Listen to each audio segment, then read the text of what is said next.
ആശ ക്ലാസ്സിൽ ചെല്ലുമ്പോൾ മേഘ രേവതിയോട് സംസാരിച്ചിരിക്കുവാണ്. ആശ അവരെ കണ്ടെങ്കിൽ ഒന്നും മിണ്ടാതെ തൻ്റെ സീറ്റിൽ പോയിരുന്നു. ഇവൾക്കൊന്നും വേറെ പണിയില്ലേ?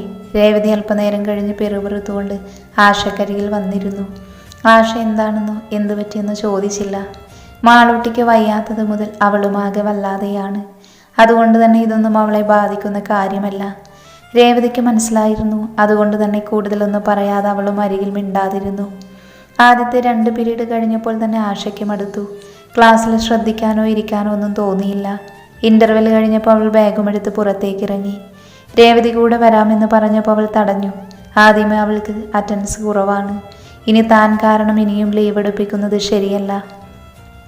ആശ ക്ലാസ്സിൽ നിന്ന് ഇറങ്ങുന്നത് കണ്ട മേഘ അതപ്പോൾ തന്നെ വിച്ചുവിന് മെസ്സേജ് അയച്ചിരുന്നു. കോളേജിൽ നിന്നിറങ്ങി ആശ ബസ് സ്റ്റോപ്പിൽ കാത്തു നിൽക്കുമ്പോൾ തന്നെ കേട്ടിരുന്നു വിച്ചുവിൻ്റെ ബൈക്കിൻ്റെ ശബ്ദം. അവൻ മുൻപിൽ വന്ന് നിന്നിട്ടും അവൾ വലിയ ശ്രദ്ധ കൊടുക്കാതെ നിന്നു.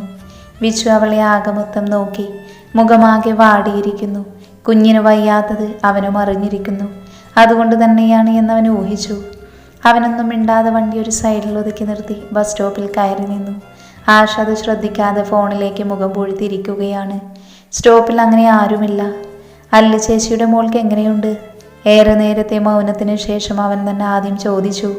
ആശ കണ്ണുയർത്തി ഭാവഭേദമൊന്നുമില്ലാതെ അവനെ നോക്കി. ഇപ്പൊ ഭേദമുണ്ട്, മുറിവുണങ്ങിയിട്ടില്ല, അവൾ പറഞ്ഞു നിർത്തി. വീണ്ടും ഇരുവർക്കുമിടയിൽ നിശബ്ദത. അപ്പോഴേക്കൊരു ബസ് മുന്നിൽ വന്നു നിന്നു. ആശ അതിൽ കയറി പോവുകയും ചെയ്തു. വിച്ചു അവൾ പോയത് നോക്കി നിന്നതേയുള്ളൂ. മുൻപായിരുന്നുവെങ്കിൽ അവളെ ചൊടിപ്പിക്കാമായിരുന്നു. അതിനുവേണ്ടി തന്നെയാണ് വന്നതും. പക്ഷെ അവളുടെ മുഖം കണ്ടപ്പോൾ അതിന് തോന്നിയില്ല. വിച്ചു നെടുവേർപ്പെട്ട് ബൈക്ക് സ്റ്റാർട്ട് ചെയ്ത് പോയി. മനു വീട്ടിലേക്ക് കയറി ചെല്ലുമ്പോൾ ആശ വീട്ടിലുണ്ട്. അവളുടെ മടിയിൽ മാളൂട്ടിയുമുണ്ട്. കുഞ്ഞിന് ചോറ് കൊടുക്കുകയാണ് ആശ. മനു കുഞ്ഞിൻ്റെ മുടിയിൽ ഒന്ന് തഴുകിക്കൊണ്ട് അകത്തേക്ക് ചെന്നു. എവിടെ പോയതാ മനുവേട്ട നിങ്ങൾ? റൂമിൽ ചെന്ന് ഡ്രസ്സ് മാറ്റുമ്പോഴാണ് പിന്നിൽ നിന്ന് അല്ലിയുടെ ശബ്ദം കേൾക്കുന്നത്. അവൻ തിരിഞ്ഞു നോക്കി. വാതിൽക്കൽ തന്നെ നിൽക്കുകയാണ് അല്ലി. മനു അവളെ നോക്കി ഒന്ന് പുഞ്ചിരിച്ചു. അല്ലിയുടെ മുഖം പക്ഷേ തെളിച്ചമില്ല. ഞാൻ എൻ്റെ ഒരു കൂട്ടുകാരനെ കാണാൻ പോയതാണ്, മനു സ്വാഭാവികതയോടെ പറഞ്ഞു. അല്ലിയുടെ മുഖം ചുളിഞ്ഞു. കൂട്ടുകാരന് പേരില്ലേ? അല്ലി കട്ടിലിൻ്റെ ഓരത്ത് വന്നിരുന്നു. മനു അവൾക്കരികിൽ വന്നിരുന്നു കൊണ്ട് ആ കൈകളിൽ പിടിച്ചു. ആസിഫിൻ്റെ ഒരു കൂട്ടുകാരനെ കാണാൻ പോയതാണ്, അത്യാവശ്യമായി കാണേണ്ടതുണ്ടായിരുന്നു. മനു മൃദുവായി പറഞ്ഞത് വിശ്വാസം വരാത്ത മട്ടിൽ അവളൊന്ന് തലയാട്ടി. ഇത്രയും നേരം അപ്പയെ കാണണമെന്ന് പറഞ്ഞുള്ള വാശിയായിരുന്നു. ഈ ഭാഷ വന്നപ്പോൾ ഒന്ന് ഓക്കെ ആയതുള്ളൂ മോള്. അല്ലി പറയുന്നത് കേൾക്കെ അവൻ്റെ നെഞ്ചൊന്ന് പിടഞ്ഞു. തൻ്റെ ജീവനാണ്, ആ ജീവനെയാണ് അവൾ ഉപദ്രവിച്ചത്. മനുവിൻ്റെ കണ്ണ് നിറഞ്ഞു. മനു ഒന്നും പറയാതൊന്ന് മൂളിയതേയുള്ളൂ. അവൻ്റെ മനസ്സിലപ്പോൾ പല കണക്കൂട്ടലുകളും നടക്കുന്നുണ്ടായിരുന്നു. ക്ലാസ് കഴിഞ്ഞ് ബാഗുമായി പുറത്തേക്ക് ഇറങ്ങി ചാരു. സ്റ്റാഫ് റൂമിൽ നിന്നിറങ്ങുമ്പോൾ വിവേക് വന്നിട്ടുണ്ടായിരുന്നില്ല. പക്ഷേ ഗേറ്റ് കടന്നതും ചാരു ടീച്ചറെ എന്നുള്ള വിളി. ചാരു സംശയത്തോടെ തിരിഞ്ഞു നോക്കി. ആ സമയം തന്നെ വിവേക് അവളുടെ അരികിൽ ബൈക്ക് കൊണ്ടുവന്ന് നിർത്തി. വരൂ ടീച്ചറെ, ഞാൻ കൊണ്ടാക്കാം. വിവേക് അവളെ നോക്കി പുഞ്ചിരിച്ചു. എനിക്ക് ചാവിയും എടുക്കാമല്ലോ. വിവേക് കൂട്ടിച്ചേർത്തപ്പോഴാണ് ചാരുവിന് മനസ്സിലായത്. അവളൊന്ന് മടിച്ചെങ്കിലും അവൻ ആ താക്കോൽ ആവശ്യമുണ്ടാവുമെന്ന് വിചാരിച്ചുകൊണ്ട് അവൾ ബൈക്കിൻ്റെ പിന്നിൽ കയറി. വിവേക് പതിയെ ബൈക്ക് മുന്നോട്ടെടുത്തു. ചാരു പിന്നിൽ സാരിയുടെ മുന്താണി ശ്രദ്ധയോടെ പിടിച്ചുകൊണ്ട് ബാക്കിലെ കമ്പിയിൽ പിടിച്ചിരുന്നു. വീടിനോട് ചേർന്നുള്ള വളവിലേക്ക് കയറുമ്പോൾ ചാരു വഴിയിലിരിക്കുന്ന ആളെ കണ്ടതും ഞെട്ടലോടെ നോക്കി. ജോസഫ്. അയാൾ ചുവന്ന കണ്ണുകളോടെ ചാരുവിനെയും വിവേകിനെയും നോക്കി. ഒപ്പം ആ മുഖം വലിഞ്ഞു മുറുകുന്നതും അവൾ ശ്രദ്ധിച്ചിരുന്നു. അത് ചേച്ചിയുടെ ഭർത്താവാണ്. വിവേകിൻ്റെ സംശയത്തോടെയുള്ള നോട്ടം കാണി ചാരു അവനെ നോക്കി പറഞ്ഞു. വിവേക് അയാളെ നോക്കി ഒന്ന് പുഞ്ചിരിച്ചു. പക്ഷേ ജോസഫ് അതിന് മറുപടി എന്ന പോലെ ചവച്ചരച്ചം മുറുക്കാൻ നീട്ടി സൈഡിലേക്ക് തുപ്പി. വിവേകിൻ്റെ മുഖത്തെ പുഞ്ചിരി പതിയെ മാഞ്ഞു. ജോസഫിൻ്റെ അരികിലേക്ക് വണ്ടി നിർത്തി ചാരു ഇറങ്ങിയതും ജോസഫ് അവളുടെ മുടിക്കുത്തിൽ കയറി പിടിച്ചതും ഒരുമിച്ചായിരുന്നു. ഏയ്, നിങ്ങളിതെന്താ ചെയ്യുന്നത്? വിടടോ അവളെ. വിവേക് പെട്ടെന്ന് ബൈക്കിൽ നിന്നിറങ്ങി അയാളുടെ കൈ പിടിച്ചു മാറ്റാൻ നോക്കി. ജോസഫ് പിടിവലിക്കിടയിൽ വിവേകിനെ ചവിട്ടി നിലത്തിട്ടു. കണ്ണിൽ കണ്ടവന്മാരുടെ കൂടെ അഴിഞ്ഞാടാൻ നിനക്കും പറ്റും, എൻ്റെ കൂടെ ഒന്ന് കിടന്നു തരാൻ പറഞ്ഞ പറ്റത്തില്ല അല്ലടി. അറക്കും വിധമുള്ള വാക്കുകൾ തുപ്പി അയാൾ അവർക്ക് നേരെ ചീറി. ചാരു അയാളെ കൈപ്പിടിയിൽ നിന്ന് കുതറി മാറാൻ ശ്രമിക്കുന്നുണ്ട്. അപ്പോഴേക്കും വിവേക് പൊടി തട്ടി എണീറ്റു. അയാളെ പിടിച്ചു വലിച്ചവളിൽ നിന്ന് മാറ്റി. മാന്യമായി സംസാരിക്കണം, നിങ്ങളുടെ പെങ്ങളല്ലേ ഇവൾ? വിവേക് അയാളുടെ കവിളിൽ ആഞ്ഞടിച്ചു. ജോസഫ് പകയെറിഞ്ഞ കണ്ണുകളോടെ അവനെ നോക്കി. അപ്പോഴേക്കും അപ്പുറത്തെ വീട്ടിൽ നിന്ന് ആളുകൾ വന്നു. വീണ്ടും അവിടെ നിന്ന് ഒരു കയ്യാങ്കളി ആവുമെന്ന് മനസ്സിലായ ജോസഫ് ദേഷ്യമടക്കി കരയുന്ന ചാരുവിനെ ഒന്ന് തിരിഞ്ഞു നോക്കി. നീ നോക്കിയിരുന്നോ? നിനക്കുള്ളത് ഞാൻ വെച്ചിട്ടുണ്ട്. ജോസഫ് അവൾക്ക് നേരെ വിരൽ ചൂണ്ടി പറഞ്ഞതും ചാരു പകപ്പോടെ അയാളെ നോക്കി. ക്രൂരനാണ് അയാൾ. വേണ്ടി വന്ന ഒരാളെ കൊല്ലാൻ പോലും മടിക്കാത്ത ക്രൂരൻ. ജോസഫ് തൻ്റെ ബൈക്കിൽ കയറിപ്പോയി. അപ്പുറത്തെ വീട്ടിൽ നിന്ന് വന്നവർ അവളെ പിടിച്ചു വീടിൻ്റെ ഉമ്മറത്തേക്ക് കൊണ്ടിരുത്തി. അയാൾ ആരാണെന്നുള്ള ചോദ്യമൊക്കെ പലയിടത്തു നിന്ന് വരുന്നുണ്ട്. ചേച്ചിയുടെ ഭർത്താവാണ് എന്ന് പറഞ്ഞപ്പോൾ ചിലരുടെ മുഖം ചുളിഞ്ഞു. അപ്പോഴേക്കും വിവേക് ഉമ്മറത്തേക്ക് കയറി വന്നിരുന്നു. അടുത്തത് വിവേക് ആരാണെന്നുള്ള ഭാവത്തിൽ അവർ നോക്കി. ഞാൻ കൂടെ വർക്ക് ചെയ്യുന്ന സാറാണ്. കൂട്ടത്തിലൊരു ടീച്ചറുടെ കുഞ്ഞിന് ആക്സിഡൻറ്റ്. അവരെ കണ്ടുവരുന്ന വഴിയാണ് ഞങ്ങൾ രണ്ടുപേരും. വിവേക് വായിൽ തോന്നിയ കള്ളം പറഞ്ഞൊപ്പിച്ചു. ചാരു മുഖമർത്തി തുടച്ചുകൊണ്ട് അകത്തേക്ക് കയറി. താക്കോലെടുത്തു കൊടുത്ത് മാഷിനെ പറഞ്ഞയക്കണം. ഇനിയും ഇവിടെ നിന്ന് നാണം കെടുത്തരുത്. അവൾ അകത്ത് കയറി ബാഗിൽ നിന്ന് താക്കോലെടുത്ത് പുറത്തിറങ്ങുമ്പോൾ അയൽവാസികളെല്ലാവരും പോയിരുന്നു. വിവേക് മാത്രം തിണ്ണയിലിരിക്കുന്നുണ്ട്. ആളുടെ കൈയിൻ്റെ മുട്ടി ചെറുതായി പൊട്ടിയിട്ടുണ്ട്. അത് നോക്കുകയാണ് ആള്. നേരത്തെ പിടിവലിയിൽ സംഭവിച്ചതാണ്. ഇതാ മാഷെ താക്കോൽ. ചാരു വിളറിയ ചിരി അവന് നേരെ നീട്ടി. ഒപ്പം നോട്ടം കയ്യിലെ മുറിവിലേക്ക് നീണ്ടു. അവൾക്ക് വല്ലാതെയായി. താൻ കാരണമാണ്. മുറിക്കുള്ളൊരു ഓയിൻമെൻ്റ് ഉണ്ട്, അത് തരാം ഞാൻ. ചാരു അത് പറഞ്ഞുകൊണ്ട് അകത്തേക്ക് കയറിപ്പോയി. അല്പനേരം കഴിഞ്ഞ് കയ്യിലൊരു ഓയിൻമെൻറ്റും കൊണ്ട് വന്നു. വിവേക് വേണ്ട എന്ന് പറഞ്ഞെങ്കിലും ചാരു തേക്കാൻ നിർബന്ധിച്ചു. അവൾ ആ നേരം കൊണ്ട് അകത്ത് പോയി ഒരു ഗ്ലാസ് ചായ ഉണ്ടാക്കി കൊണ്ടുവന്ന് അവന് കൊടുത്തു. അയാൾ ഇനിയും വന്ന വിവേക് ചായ വാങ്ങിക്കൊണ്ട് ചാരുവിനെ നോക്കി. പേടിക്കാൻ നിന്ന അതിനെ സമയം കാണും ആശേ. ചാരു പുഞ്ചിരിച്ചു. വിവേക് ഒന്നും മിണ്ടാതെ ചായ വലിച്ചു കുടിച്ചെഴുന്നേറ്റു. ചാരു അവന് പിന്നാലെ ഇറങ്ങി. എന്തെങ്കിലും അത്യാവശ്യം ഉണ്ടെങ്കിൽ വിളിക്കണം. ബൈക്കെടുത്ത് തിരിക്കുമ്പോൾ വിവേക് ചാരുവിനെ ഒരിക്കൽ കൂടെ നോക്കി. അതിനും ചാരു പുഞ്ചിരിച്ചു. വേദനയിൽ പുഞ്ചിരിക്കാൻ അറിയുന്ന ഒരുവൾ, വിവേക് ഓർത്തു. പിന്നെ ഒന്നും മിണ്ടാതെ ബൈക്കെടുത്ത് പോയി. ചാരുവിൻ്റെ വീട്ടിൽ നിന്നിറങ്ങിയ ജോസഫ് നേരെ ചെന്നത് വർക്ക്ഷോപ്പിലേക്കാണ്. കാറ് നന്നാക്കാൻ കൊടുത്തിരിക്കുകയാണ്. ജോസഫ് ബൈക്ക് നിർത്തി വർക്ക്ഷോപ്പിലേക്ക് കയറി. ഒരു ഭാഗത്തായി അവൻ്റെ കാറ് പണി തീർത്ത് വെച്ചിരിക്കുന്നു. ജോസഫ് അത് കണ്ടു. എത്ര ഇടാ? അയാൾ മുറുക്കാൻ നീട്ടിത്തുപ്പി പണിക്കാരനോട് ചോദിച്ചു. 2000. അയാൾ വിനയത്തോടെ പറഞ്ഞു. ജോസഫ് പിടിച്ചെടുത്ത് അതിൽ നിന്നൊരു 1000 അവന് നേരെ നീട്ടി. അതെങ്ങനെയാണ്? ചോദിച്ചാൽ അതിൻ്റെ പകുതിയെ തരൂ. പണിക്കാരനൊന്നും മിണ്ടാതെ ക്യാഷ് വാങ്ങി. എന്നിട്ടും വണ്ടി സ്റ്റാർട്ട് ചെയ്തെടുത്ത് കൊണ്ടുപോയി. ജോസഫ് വണ്ടി കൊണ്ട് വർക്ക്ഷോപ്പിൽ നിന്ന് പോയതും പണിക്കാരൻ നമ്പറിലേക്ക് വിളിച്ചു. സാറേ, അയാൾ വണ്ടി കൊണ്ട് പോയിട്ടുണ്ട്. ഫോൺ എടുത്ത പാടെ പണിക്കാരനും വെപ്രാളത്തിൽ പറഞ്ഞു. മറുപുറത്ത് പക്ഷേ ഫോൺ എടുത്തത് മനുവിന് പകരം അല്ലയായിരുന്നു. അവൾ സംശയത്തോടെ പുരികം ചൊളിച്ചു. മനു അപ്പോഴേക്കും മുറിയിലേക്ക് വന്നിരുന്നു.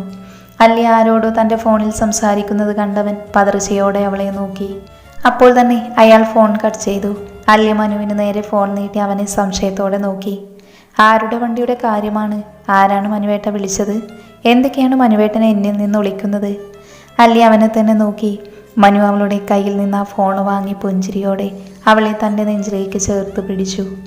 ദേ, ഇന്നേ വരെ നിന്റെ മനുവേട്ടൻ ആ ആര്യയുടെ കാര്യമല്ലാതെ മറ്റെന്തെങ്കിലും മറച്ചു വെച്ചിരുന്നു? അവൻ്റെ ചോദ്യത്തിന് അവൾ ഇല്ല എന്ന് തലയാട്ടി. വഴക്കുകൾ ഉണ്ടായിട്ടുണ്ട്, പക്ഷെ ഒന്നും പറയാതിരുന്നിട്ടില്ല. അപ്പോൾ കുറച്ച് സമയം ദാ എനിക്ക്. നമ്മുടെ മാളൂട്ടിയുടെ മുറിവ് മാറട്ടെ, എന്നിട്ട് പറയാം ഞാൻ. പറയുന്നതിനോടൊപ്പം കുസൃതിയോടെ അവൻ അവളുടെ ഇടുപ്പിൽ അമർത്തി നുള്ളി. അല്ലി അവനിൽ നിന്നൊന്ന് കുതറി മാറി. വേദനിച്ചുട്ടോ? അല്ലി കണ്ണുകൂർപ്പിച്ചു. ഇനിയും വേദനിപ്പിക്കും ഞാൻ. മനു കുറുമ്പോടെ അവളുടെ ഇടുപ്പിൽ കൈ ചേർത്ത് തൻ്റെ നെഞ്ചിലേക്ക് അവളെ ചേർത്ത് പിടിച്ചു.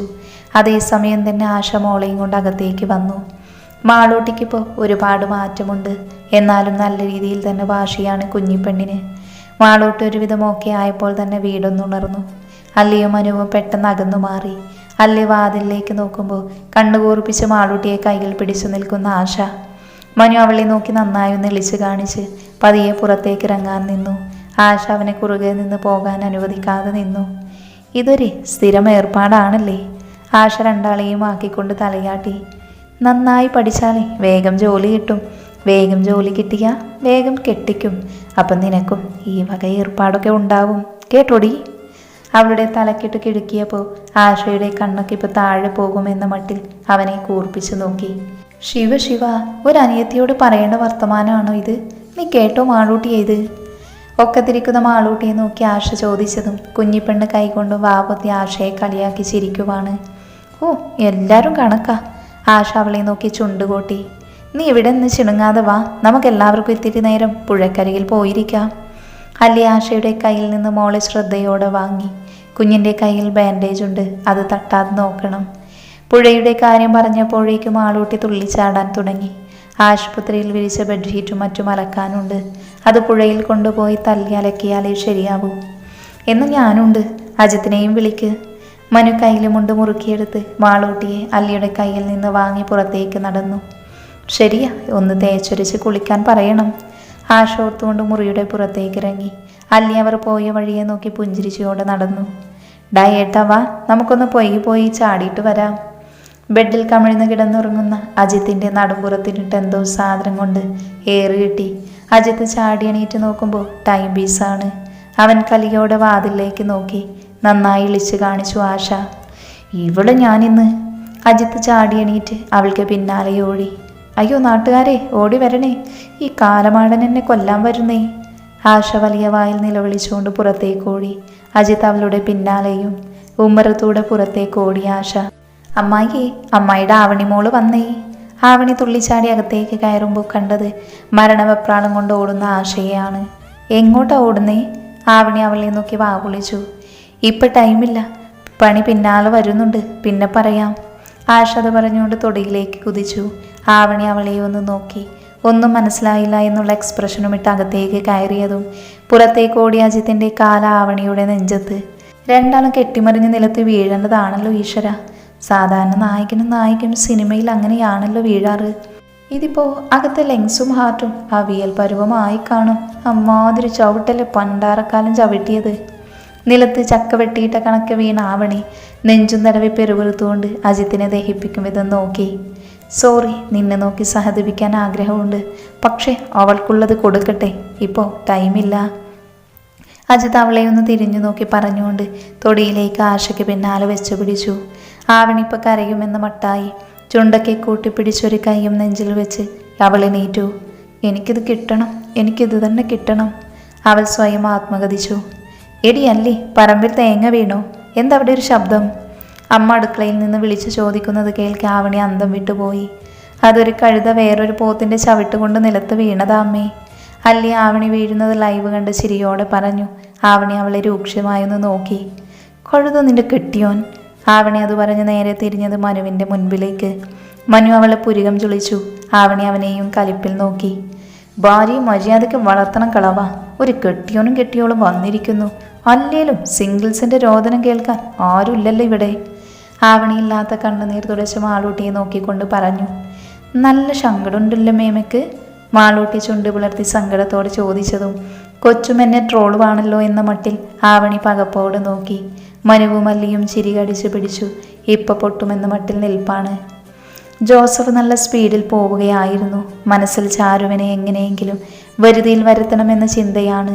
എതിരെ വരുന്ന നീല ബസ് കാണി അവൻ പതിയെ ബ്രേക്ക് ചവിട്ടി. ഇല്ല, ബ്രേക്ക് കിട്ടുന്നില്ല. ജോസഫ് പരിഭ്രാന്തനായി. അവൻ വീണ്ടും വീണ്ടും ചവിട്ടി നോക്കി.